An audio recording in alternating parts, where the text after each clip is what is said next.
নমস্কার বন্ধুরা, আপনাদের স্বাগত আমার চ্যানেল আম্মা কিচেনে। আজকে আমি বাটি কচু দিয়ে ইলিশ মাছের তরকারি বানাচ্ছি। আশা করি রেসিপিটা আপনাদের ভালো লাগবে।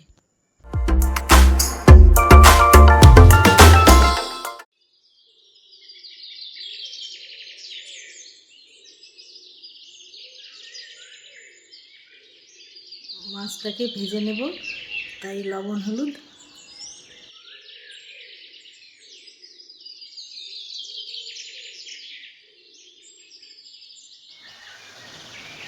এখন মাছটাকে ভেজে নেব, তাই কড়াইতে তেল দিচ্ছি। বন্ধুরা, মাছটা এখন আমি ভেজে নিচ্ছি।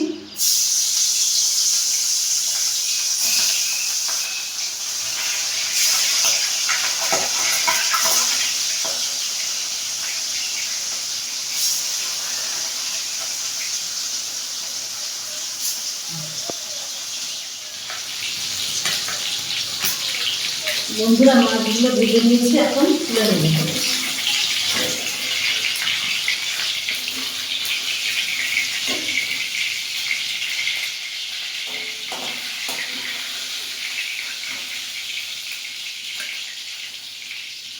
এবার বাকি মাছগুলোকেও ভেজে নেব।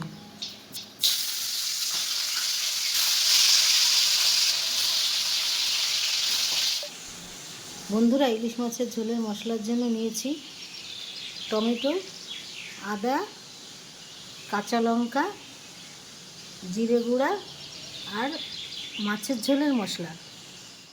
বন্ধুরা, মাছ ভাজার তেলে আমি এখন তরকারিটা করে নেব, তাই এখন ফোড়নে দিচ্ছি কালো জিরা।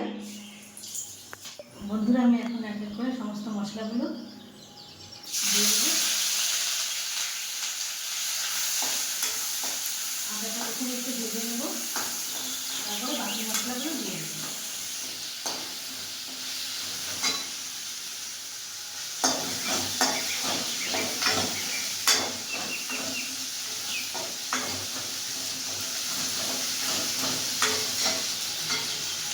বন্ধুরা, আদাটা আমি ভেজে নিয়েছি, এবার আমি বাকি মশলা দিয়ে দেবো। জিরে গুঁড়া,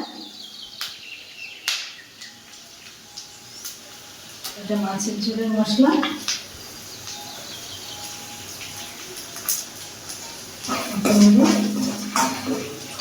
এবং টমেটোগুলো দিয়ে দেবো।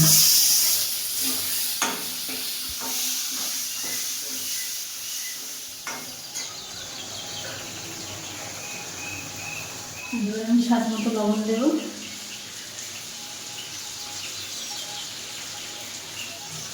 পরিমাণ মতো হলুদ। এবার আমি মশলাটাকে কষিয়ে নেব।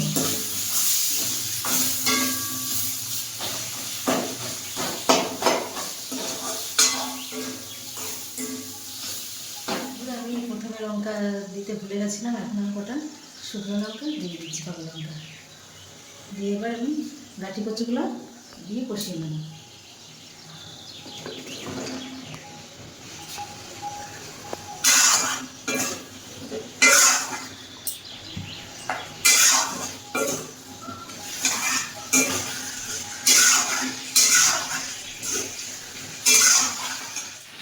বন্ধুরা, সামান্য পরিমাণে আমি একটু কাশ্মীরি লঙ্কাগুলো দিচ্ছি।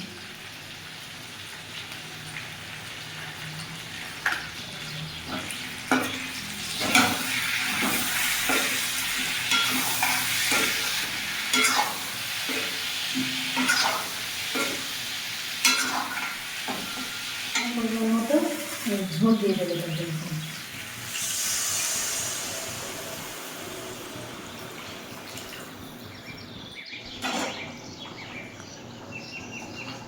বন্ধুরা, দেখুন এখন তরকারিটা আমার কচুগুলো সিদ্ধ হয়ে গেছে। এখন আমি মাছগুলো দিয়ে দেবো।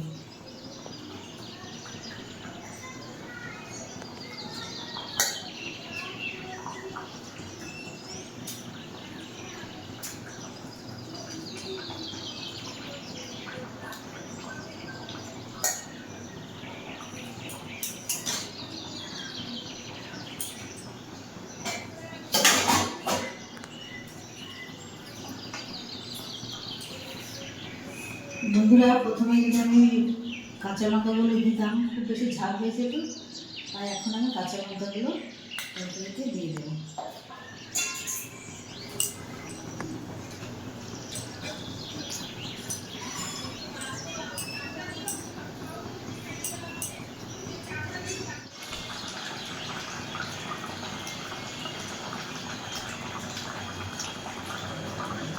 বন্ধুরা, আমার ইলিশ মাছের ঝোল হয়ে গেছে, এখন আমি নামিয়ে নেব।